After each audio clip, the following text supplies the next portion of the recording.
I think we can start. So I would like to welcome everyone to our webinar, Automotive Restoration, in which our special guests, Paul Bennett, a global expert in automotive finance, and Tomasz Bogacki, an experienced professional in automotive sales and digital transformation, will discuss the topic of sustaining growth and revenue security in unpredictable times.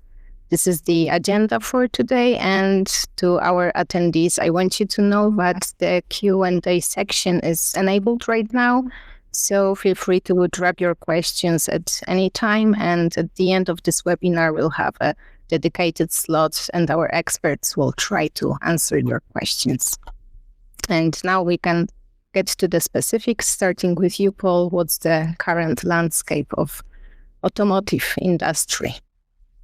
Well, thank you, Monica, and good morning to all of the delegates that are logged on or logging on to this webinar. I'm very pleased to have been invited to the Hycron-hosted platform to have this conversation today with my colleague Tomasz. So we're going to be looking at quite a number of areas, but if we perhaps take a moment just to consider the automotive space in its most macro perspective at the moment. We are faced with a number of challenges, not which electrification clearly is very much in front and center. That's continuing to reshape the automotive landscape, the infrastructure to support electrification or the transition to electrification, which is running at multiple speeds depending on which market you are living and operating in. There's also a question of affordability on electric vehicles. That is being addressed greatly by the new recent Chinese manufacturers who are making great strides in the European theatre with the import and distribution of their products. And that's going to dominate, I think, the agenda very much this year and in 2025, where we will see a real uptick in pace of distribution of those products, and the face of automotive by way of the brands that we are used to see very much in the marketplace may start to shift as they gain more traction. We are going to focus primarily on the European 5, the major markets, which are Germany, UK, France, Italy, and Spain. So if we look just at this briefly, this highlight of electric vehicles manufactured in China, setting to reach a quarter of EU sales rather. We look from 2024 through to 2027, the projections. You can see in the pale grey bar of that chart, the increase for all Chinese brands over the European market, and that's moving quite significantly. And the forecast for other brands, our legacy manufacturers, would appear at this stage, and it is only a forecast, but it would appear to be reducing in line with the increase of the Chinese products coming into the market. And again, just to continue on that theme of electric vehicles, we look at this chart for a moment, which is provided by the Association of European Car Manufacturers, ACEA. We can see that in the previous year, 2023, for which they have details for, 11,500 vehicles were exported, electrical vehicles, from Europe to China in 23, with a value of 852 million euros. The balance is somewhat out of kilter because the Chinese exported 438,000 electrical vehicles with a value of 9.7 billion euros. So the landscape is hugely challenging, and the Chinese manufacturers have certainly got a head start by many, many miles, or kilometers, I should say, if I'm talking to a European audience, in respect of the manufacture and production of these vehicles, and importantly, if not more importantly in many ways, the technology that supports the iterations and growth in new vehicles, driven in large part by battery technology. And the battery technology is nicely segued into this screen, which shows us just at a very high level. And we've probably all seen in the press and read in the newspapers about various European attempts to set up large gigawatt battery manufacturing, which for the most part has been less than satisfactory. But if we look at the split now of production, you've got on the right-hand side of the screen CATL, the major Chinese manufacturer and research institution for battery technology, at just shy of 40%. BYD needs no introduction at 17%. Large Korean LG at 10%, and another Chinese company at 4.5%. So if you take the Chinese companies on the right and the Chinese companies on the left, some smaller names that you probably haven't necessarily heard of, you're looking at 40, 57, 65, 70% of production is by Chinese brands, some Korean and a little bit from Japan, and 10% from others. But more importantly, not only is the production of the battery, it's also the control of the rare earths and other minerals, which are mined, again, largely with Chinese interests at the heart of it by way of companies, and the processing of those raw materials. So as you can see, when you're faced with the raw material availability, processing, battery technology, the manufacture of the car, the labor costs, the European manufacturers have really got a very, very, very difficult commercial situation to grapple with. I'm sure we'll be able to fight back very hard, but we are definitely in second place at the moment. Yeah, that's very interesting, Paul. Thank you very much for this market recap, and good afternoon, everybody. So now I think that after what Paul has shared with us regarding the current situation, the current landscape in the automotive industry, we should get to the question of how to remain competitive as the European automakers, how to remain competitive in this new era of an automotive industry. And I think this is all something that we'll be discussing today. And one of the topics on our agenda is the trade cycle management. So I'd like to briefly touch upon that.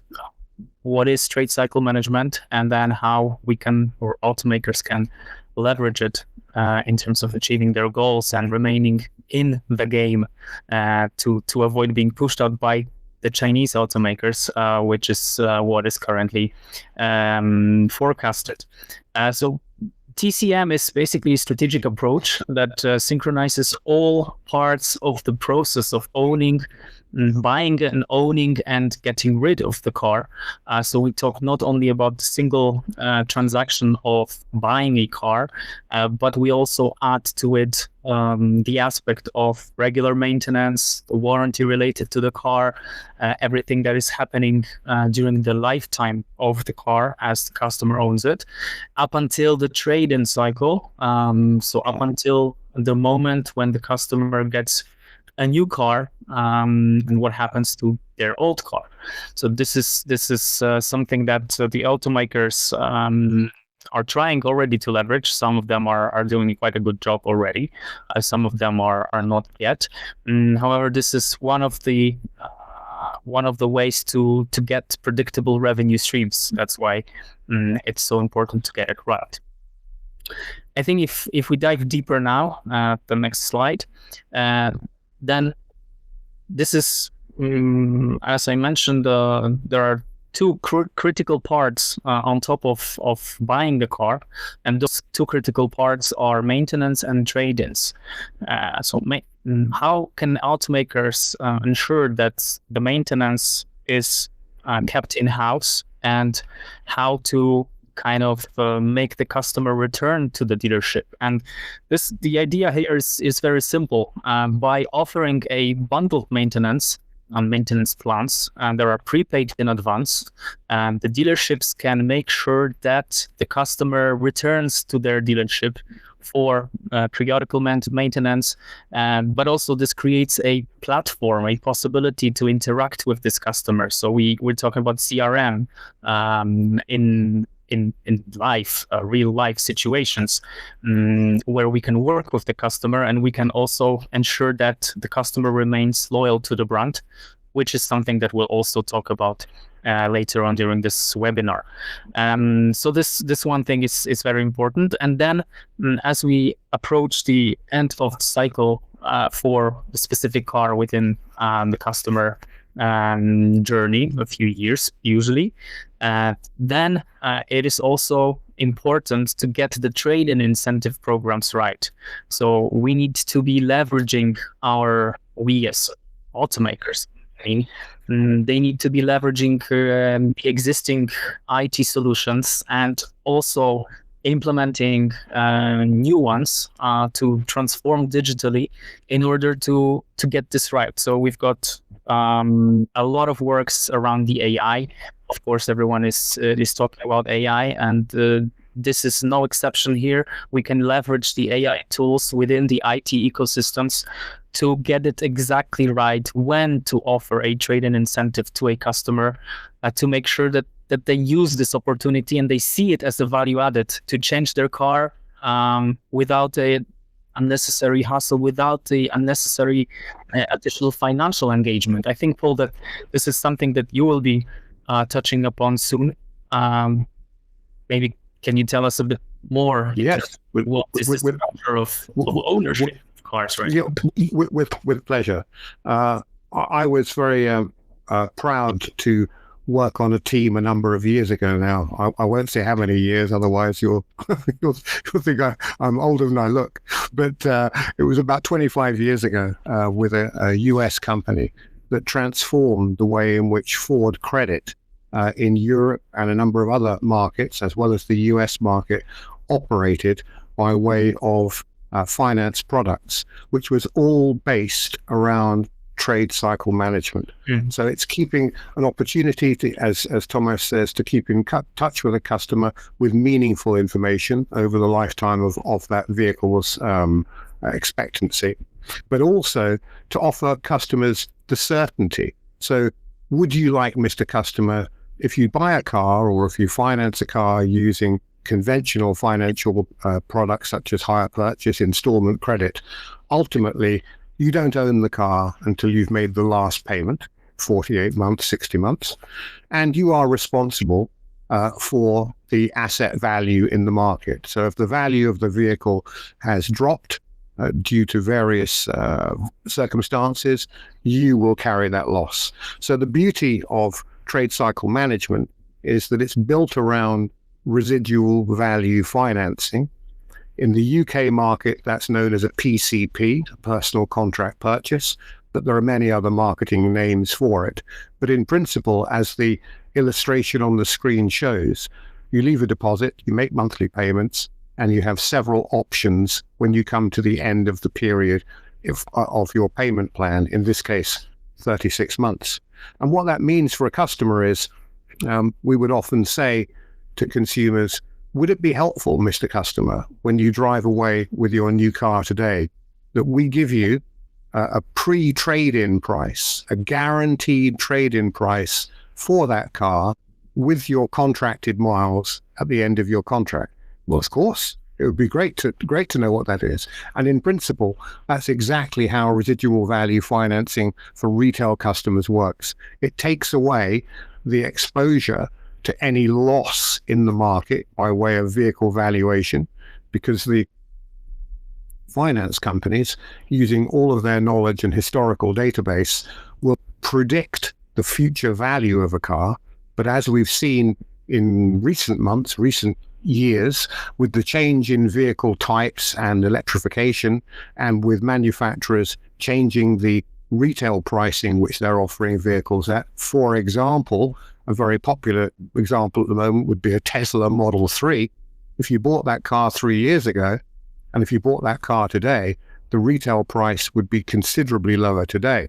So as a consequence, the residual value generated 3 years ago was based upon orderly marketing and there's been anything but orderly marketing. So if you own that car, the customer, the owner, the eventual owner, after paying off the finance, would find themselves in a less than satisfactory position. If you have a personal contract purchase or a residual value finance plan, which are designed for retail customers, you would avoid all of that loss, and the finance company would be responsible. So there are many, many upsides over and above avoiding loss, of course. It means that because the way the deal is structured, you could go in thinking you could afford this particular category of vehicle. And because of the structure of the deal where a good chunk, 30, 40, 50% of the value of the vehicle is offset till the end of the contract, it means that your monthly payments will go much further. So you could treat yourself to a bigger, better, nicer car than perhaps you thought that you could afford. So there are a whole bunch of different plus points to considering this kind of product. Now, just to highlight, one of the major concerns of consumers, and I think it is this way in Poland and a lot of other markets which are coming forward now, like the EU5 did in years gone by, is that customers say, no, I want to own the car. And that was the same issue in the UK market. People think they should own the car. And actually, unless you've got something which is super special and it's going to appreciate in value, cars are a depreciating asset. And so there's really little point in owning the car. Furthermore, the older a car becomes and the more kilometers you drive, the more exposure you have to repairs and maintenance, which customers don't necessarily consider at the point of contract. So really, buying a car, or should I say using a car that sits inside the manufacturer's warranty, which for the most parts are 3 years, 100,000 kilometers or thereabouts, if you can fashion a finance agreement around that period with those parameters taken into account, then you can have the best of both worlds, because you're avoiding any losses. If the vehicle is worth more than the value allocated to it at the beginning of the contract, then that bonus will fall into your pocket, which you can use as a deposit for a new car, or if you don't want the car, hand the old one back subject to terms and conditions and walk away with any uplift in vehicle valuation. So it's a wonderful program. It really is customer focused, and it gives you all of the access points that a customer wants for the most part, and being able to drive a newer car more often typically is more appealing to more people than not. Yeah, and you've mentioned let's call them emerging markets such as Poland or Central or Eastern Europe. The numbers here are significantly lower compared to UK markets or EU5 in terms of the percentage of deals happening that way. However, it's growing significantly, because more and more customers are realizing that, in fact, owning the car is not the best way to invest my money. As you've also mentioned, that the PCP requires very little or no down payment, no deposit. So you can use this money to invest it elsewhere in a market that will bring you returns, and not in the depreciating asset that is your vehicle. So the customer is being shielded from this through this program. However, I think we should also look at the end of the automaker, why they are inclined to offer this arrangement, and that's because of the TCM, and that's because of the predictable revenue stream that is coming their way, and that's because of securing that the car that I sold 1 year ago, 2 years ago, 3 years ago will come back to the pool of the used cars of that same brand, that same dealership. So it will not be sold without their action, which is important to kind of seal the system for the OEMs, for the automakers and their official dealership networks, to not lose this object, this vehicle in further processing. So I think that's a win-win here for everybody, don't you think? Undoubtedly, and that's been proved time and time again. It's managing your portfolio of customers in a very customer-centric fashion that allows you to engage with, as it says on the screen, the 3S approach. Engage with a customer with a specific message to a specific individual at a specific time, with an offer that is absolutely hyper-personalized to each customer. So, if you imagine you're driving your car and you've got 12 payments left, and you have the opportunity to consider changing your car and having a new vehicle or a newer vehicle, if it happens to be a used car, for the same or very, very similar monthly payment with no additional deposit out of pocket, that will appeal to many, many people. And it's just how you position that. But it is a win-win for all. And from a manufacturer perspective, of course, having that revolving database of customers where you've always got a chunk of that portfolio that's coming up to the point of that specific message, specific individual, specific time, means they have a recurring revenue stream. Equally as importantly to the health of the network of dealers is that when somebody trades in their vehicle, which they've purchased using a residual value finance product, that second-hand vehicle comes back into the dealership. It gets reconditioned and remarketed. It has got a very, very strong position in the market, because if I can assure a new customer that vehicle was sold by us to Mr. X, was driven for 2 years, has covered 25,000 kilometers, we've serviced it from new, it's a very compelling proposition that gives comfort to that customer to buy it from you.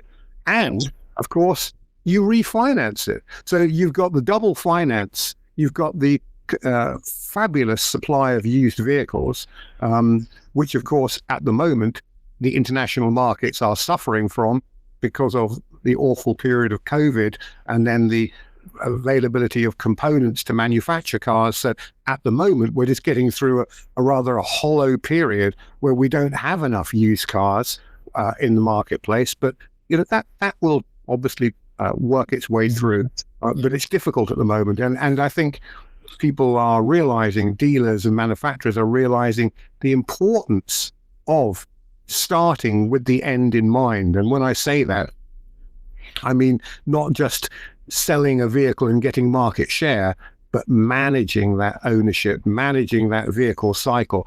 So another topic, a point that I can bring up on this is that some years ago, I worked for a very large German manufacturer, and their view was that each vehicle imported into the market in which I was working at the time had 3 life cycles. So the vehicle would come into stock as a new car. It would be sold on a residual value product for 2 or 3 years. It would come back. It would be reconditioned. They would have a marketing campaign. It would be sold again on another residual value product for 2 or 3 years. It would come back. It would be reconditioned, and then it would be sold on a 4-year conventional hire purchase installment credit plan, by which time the car was 10 years old and it wasn't a suitable vehicle for a franchise network. But using that process, you're getting 3 bites of the cherry from the same product. You're also managing the used vehicle values in the marketplace, because it's controlled by the manufacturer. And the last thing that manufacturers want is to have a volume of vehicles come back into inventory, which then go to the auction houses. And because there are too many at any one particular time, it has the opportunity to depress the prices, and then it starts becoming a very difficult market to manage. So manufacturers have got a double-fold job. Of course, they want to sell as many new vehicles as possible all the time. That's their raison d'etre. I don't know what that is in Polish, but it's their raison d'etre. So they want to sell as many as possible, but they also have to manage very carefully the used car market to ensure the health of the networks and to ensure the desirability of those cars. Indeed. Yeah, and I think what helps the automakers, the dealerships in making this possible is leveraging the IT tools. So creating an ecosystem in which the OEMs, the financiers, if they don't have their own, because we have OEMs that have set up their own financial institutions. However, there are also those that use external financial institutions. And then we have the third party with the dealers. They need to be using the same platform so that those information are exchanged systematically, and that the dealerships and OEMs have constant access to this information. Also, this is where AI comes in handy, that can predict the market trends, the residual values, changes in certain car types that can assist the dealership workforce in when is the best time to opt for a trade-in with a certain customer. So and you've also mentioned COVID, post-COVID era. That's obviously a huge speed gained within all the digital transformation initiatives, and automotive market is no exception here. We can and we are able to already implement robust systems, whole ecosystems with certain integrations to help automakers, to help dealerships and the financial institutions use their tools to create something that you also were talking about that's important to the customer nowadays: customization, something that is personalized just for them. The customer nowadays, they are not happy with mass market campaigns, with soulless products. Even in mainstream brands, we are seeing shifts where you can customize your vehicle the way you want it, and that's not only the premium brands prerogative anymore. So this is something that's happening already, and the IT sector can really assist the automotive markets here. Yeah, absolutely. You know, the rise of digital tools and services over the last 15 years, should we say, have really penetrated the old pen and paper ledger, which, let's face it, that's what it was. It was a pen and paper process. And, you know, when you financed a car, you had a welcome letter from the finance company, and you never heard from them again, providing you kept making your monthly payment. And then you get a letter 90 days before your contract ended, saying, "Oh, thank you very much indeed. It's marvelous to have been a customer. You have 3 payments left. Why don't you go back to the dealer and consider buying a new car?" And the issue there is that most people, when they come to the end or nearing the end of their finance contract, are only too happy for the finance contract to go away. The last thing that they want to do is to sign up to a new finance contract, because usually over that 2 or 3 or 4 years, you know, they've built up some other debt or another channel that needs funding. So they think, oh, great, in 3 months, I'll use the X hundred euros from my car payment and I'll move it over here. So, you know, again, just highlighting that specific time, specific message is absolutely vital. And without technology, you know, you can't do that. You can't crunch the numbers fast enough. Yes, exactly. You know, again, just I'll present this slide in a moment, but, you know, before the technology was available to manage all of these data streams, you know, the only way you could do it was by rummaging through lots and lots of files of customer data, which were stored in an archive center. So that was just never going to happen. Yeah. And another factor is that we found from all of the research that I've done over my time working in and around this space, is that finance companies who have a customer, let's say, who takes a 3-year contract, 75% of those customers are no longer their customer at the end of year 2.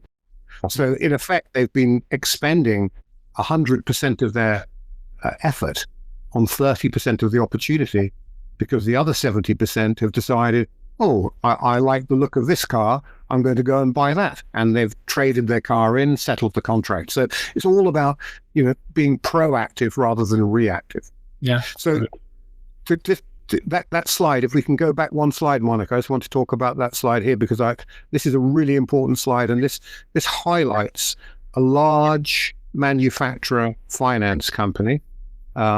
It was using some UK data. I can't say who for obvious non-disclosure reasons, but this shows very well using a prominent third party, in this case, platform. Over a period of 3 months, 1,260 customers were contacted by the retailers. 882, or 70% of the 1,260, were appointed, and these were contacted by telephone. So it's pretty old-fashioned route of doing it, but that's the way they were contacted. Again, a lot of those customers dropped off because they hadn't been followed up, and are you definitely coming? So 485 of them actually attended the showroom for the appointment. But this is the fact, this is the fantastic figure. Out of the 485, 388, which is equivalent of 80%, transacted and bought a replacement car. Now, if you can say, I can get you an 80% closing ratio of customers that walk into your dealership, people wouldn't believe it. So I mean, since time immemorial, closing ratios have been hovering around 20%, irrespective whether you're selling a volume brand or a prestige brand. So when you can generate 80% of customers that walk through the door will transact on a new car, and then the last image on this screen, that 329 or 85% of the vehicles traded in qualified for the dealer to keep them, recondition them, remarket, resell them, and refinance them. I mean, that is a gold mine.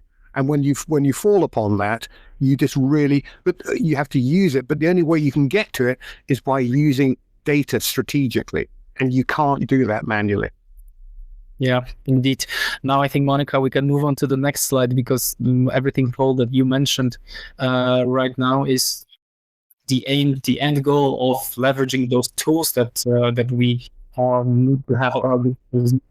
Something that will get the dealership, the automakers, to increasing this number of customers that will be coming back to the dealership. Because if they can convert 80% of them into a new vehicle sold, and a further 50 or 40% for getting their old vehicle back into the pool, then this is something that's definitely worth the effort. And here we can highlight a few ways of doing that. So we have loyalty programs and service reminders that will make sure that the customer returns to the dealership on regular basis. Then we've already spoken about the customization. So this is also what we can do to make sure that the customer is happy with their purchase, that the customer is also feeling some kind of breeze of fresh air every time they visit the dealership, and they take back actually what's their own car, well, not their own, but their current car. And we can also keep in touch with them using multiple platforms. I think there's a handful of OEMs that don't have their own native apps currently running on iOS devices or Android devices of the customers, and this is a great way to keep in touch with the pool of their customers, to make sure that they build long-lasting relationships, because this is the only way currently to make sure that the revenue stream remains stable and predictable for the future. And if you can leverage this right now, the customer decides to take on a new personal contract, then you've got another 2-3 years of that customer within your system, so that you can still continue working on the customer. If you lose this customer right now, then the Chinese brands have very appealing prices, very appealing design. They have their also native technology solutions that they can easily attract those customers, and then he's probably gonna be gone, right? For sure. And very often people talk about loyalty and driving loyalty, and this may seem somewhat obvious, but you really do have to generate an environment whereby people will remain loyal to you. I mean, it just doesn't happen because you happen to be a brand. Yeah. You've got to give it meaning to make people to be loyal to you, and that obviously starts with having great cars. They've got to look appealing. I mean, nobody buys an ugly car, right? Yes. If you like, you look at it, you think, I like that. I can see myself in it. You've got the emotional aspects. So the car has to be pleasing to look at. It has to have great specification. It has to have attractive pricing that makes it accessible to you. And these financial services products, these residual value products, do exactly that. They're able to make a lot more car available to private buyers or corporate buyers for that matter, because of the way in which the deal is structured, the financial program is structured. So if you add all of those components together, competition is a good thing. And just Chinese cars, from what I've seen of some of the main brands which have been recently launched, they're attractive, they're well spec'd, they've got great technology, and no doubt they'll be affordable. So, that does create, a very strong competitor in the marketplace, and the best man will win at the end of the day. So these products and services that we're talking about here are equally available to new entrants in the market as they are to the established players. But, excuse me, the whole concept of managing that customer ownership cycle is true irrespective, where the car is manufactured or who the ultimate owner of that car is. Yeah, correct.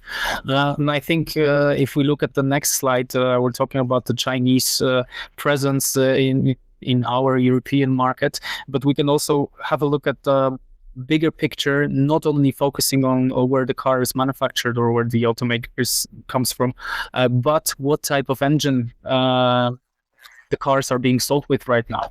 And as we can see in the chart, the sales of combustion engine cars, they peaked in 2018, I think. Yes, 2018. Mm-hmm. Yeah, so that was the biggest number of ICE cars sold, and since then we've seen a decline of internal combustion engine sales and a rapid increase of electric vehicle sales, which also poses a threat to the automakers, not only the European but Chinese as well, as the electric vehicle requires significantly less maintenance than a vehicle with an internal combustion engine. So how do we, as automakers, make sure that our revenue streams remains untouched? And the only way to do it is to think of the trade cycle management, is to think of the end, as you mentioned, Paul, before. So to start with the end of the vehicle and get the customer to sign a plant or prepaid maintenance plan. That way we make sure that they return to the dealership, even if nothing gets broken, which is also a good thing for a customer, of course.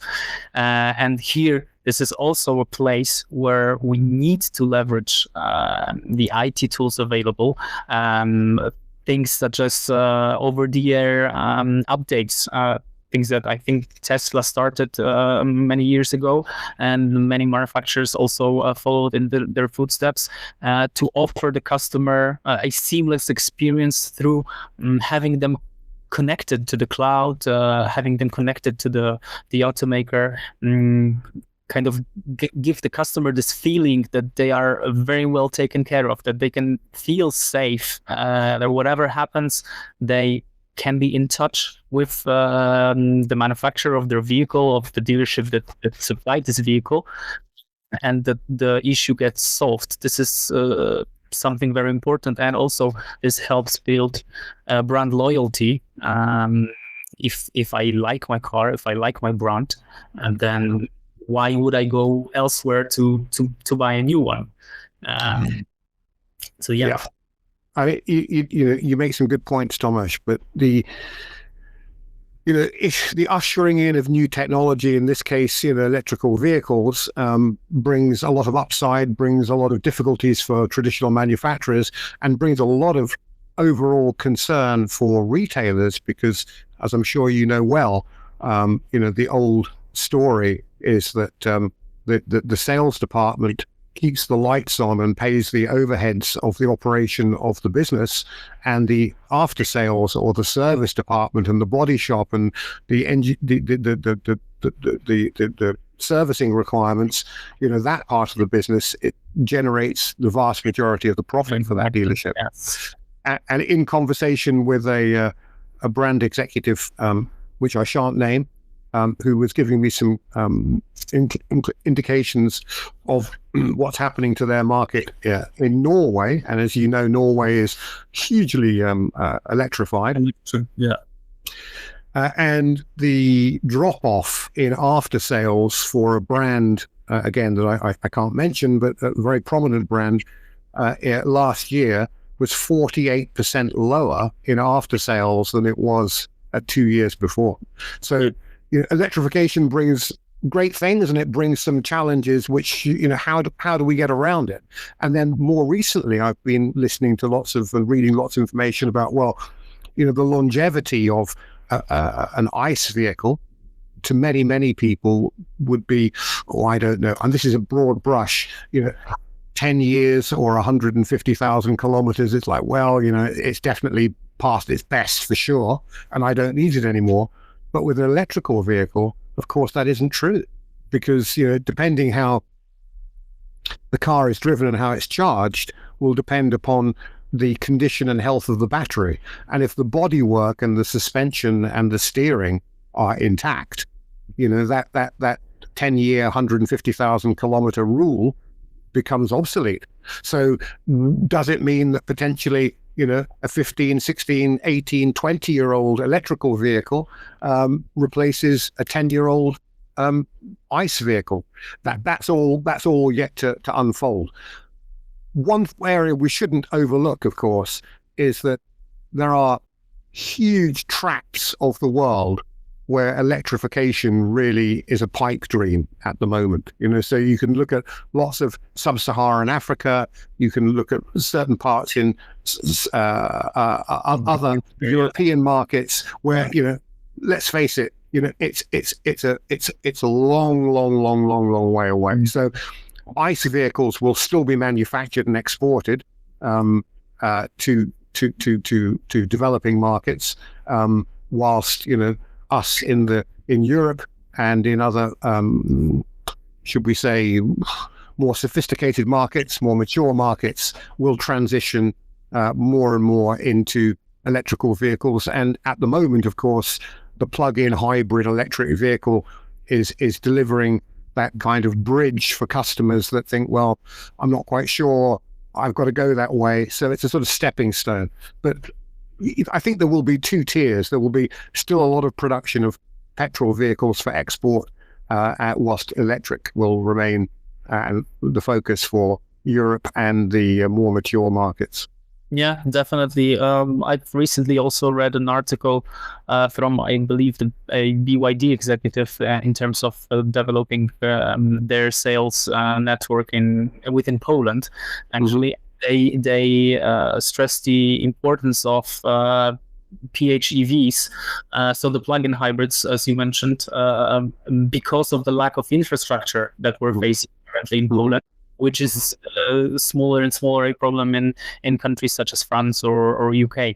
However, this is, like you mentioned, a great bridge between the classic ICE cars and the fully electric vehicles.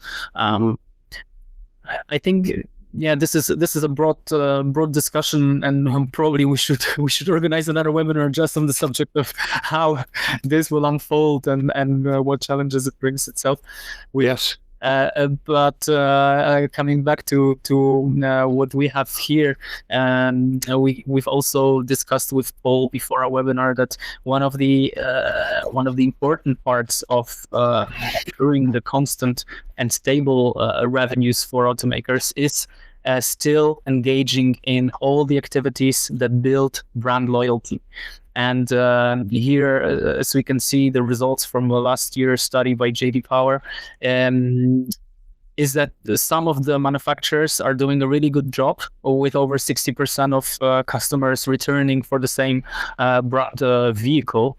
And I think, Monica, if we switch to the next slide, then we see that the overall trend within the automotive industry is positive. So the retention or the brand loyalty has increased by almost 2 percentage point last year compared to 2023.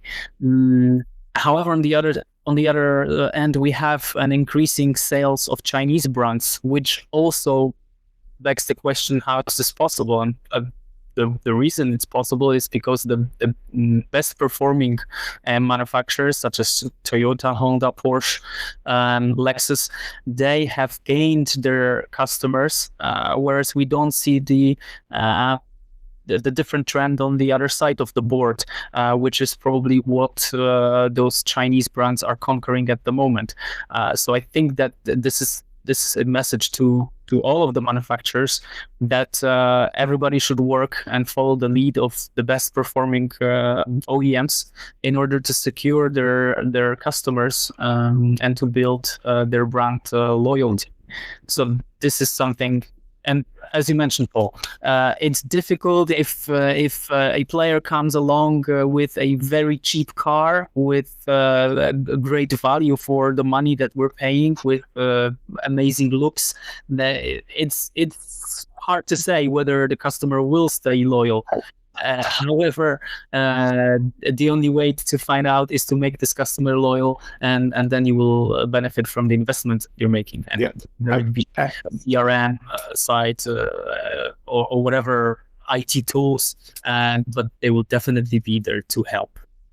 Disruption in the market, Tomasz, has happened in the past. I mean, we talk about brands like Toyota and Honda now, who are super well established, highly respected, create fantastic products, and are sold in every market in the world.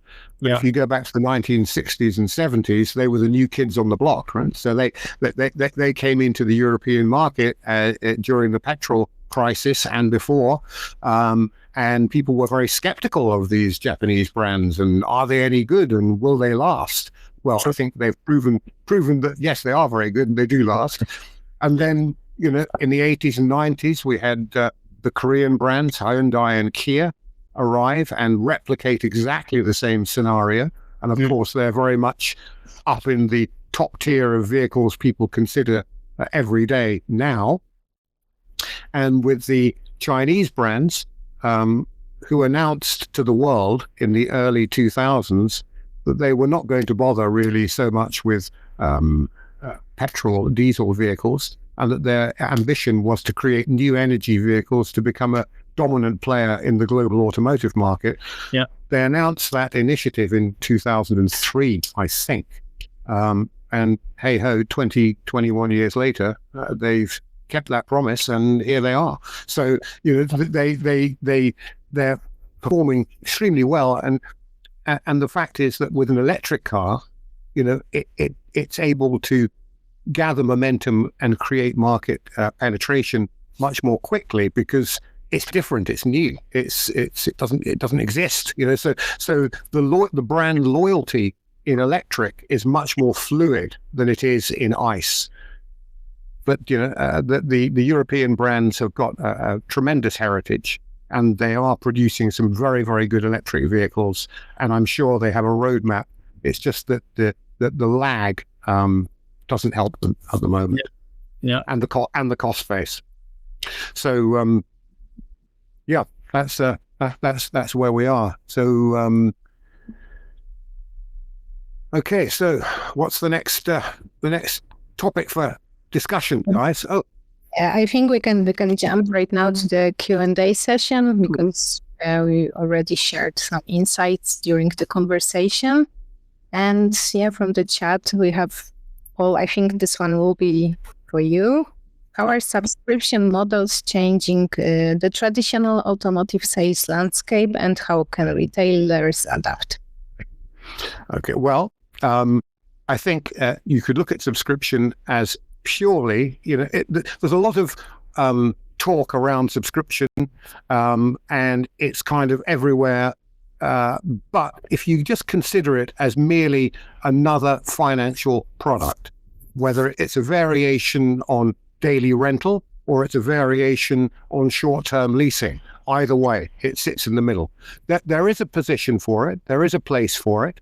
It has got good traction in certain markets. In certain of the large cities in Germany, subscription has taken off really quite well.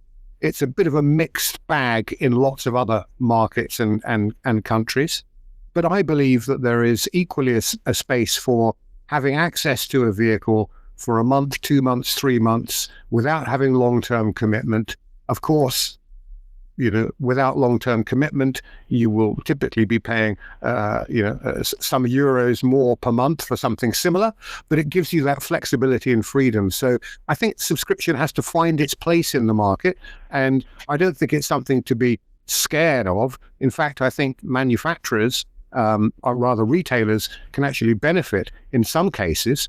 So if you remember, and I think it's coming back into play more and more now, when you have potentially some oversupply in the market and dealers are looking to register vehicles in their own name and in essence sell them as second-hand cars or delivery mileage cars, there may be too many of a particular model in the market at any given time. And a subscription offer to a consumer can actually be quite a good product, because you can have some of your fleet out on 1 or 2 or 3 months, earning you some revenue, and then sell it again with 2 or 3 or 4 or 5,000 kilometers, rather than having 80 kilometers. So I think there's a place for it, but it's yet to really establish itself.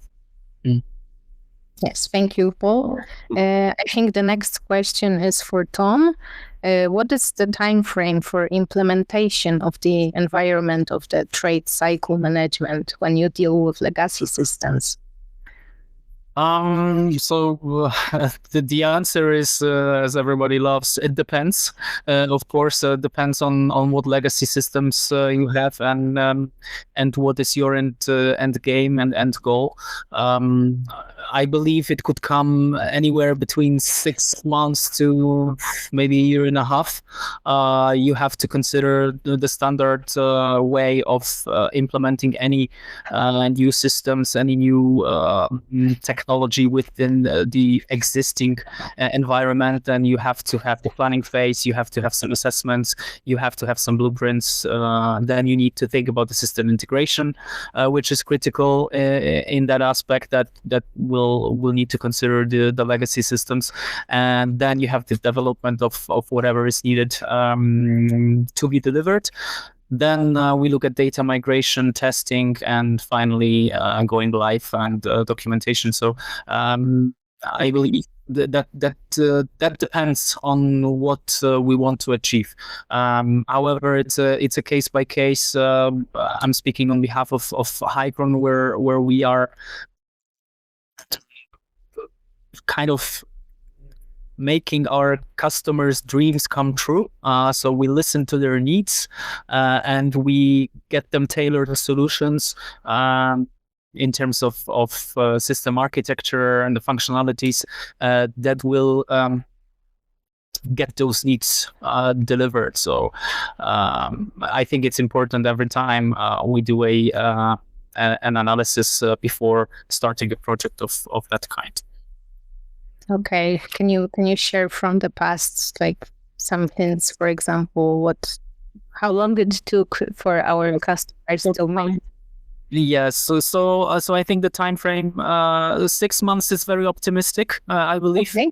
And that would require the legacy systems to be quite robust, quite modern, and not many changes to be implemented. However, that's also doable. Of course, it depends on the number of resources that we currently have available, and what deadlines the customer wants to achieve. However, I would say that 12 months, 16 months, this is something realistic to be delivered. Thank you very much. I would definitely concur with what Tomasz said. I think it's a crawl, walk, run approach. And if I can also add, just for one moment, if I have time, hopefully, that we've been talking very much the TCM from a manufacturer, franchise, dealer perspective. There's also a huge amount of opportunity which is untapped, but becoming with a lot more interest from finance companies whose speciality is financing used cars. So a lot of the major banks across Europe who carve up the used car market, be they French labels or Spanish labels primarily, across the European space, are also now showing considerable interest in how do we retain our existing used car customers. And it is quite a different scenario to a franchise dealer new car, but nevertheless perfectly doable with a different approach, and it's gaining a lot of traction in the market. Yeah. Okay, thank you very much, Paul. I think this is where we should stop because unfortunately our time is running out. So thank you very much one more time for your presence for this webinar. And also I would like to thank all our attendees for joining us today. And I would like to thank for all the questions that showed up. Maybe as a follow-up, we'll try to answer the rest of them that we have on our list. Thank you very much. Thank you, everybody. Thank you, Monica. Thank you. Bye-bye.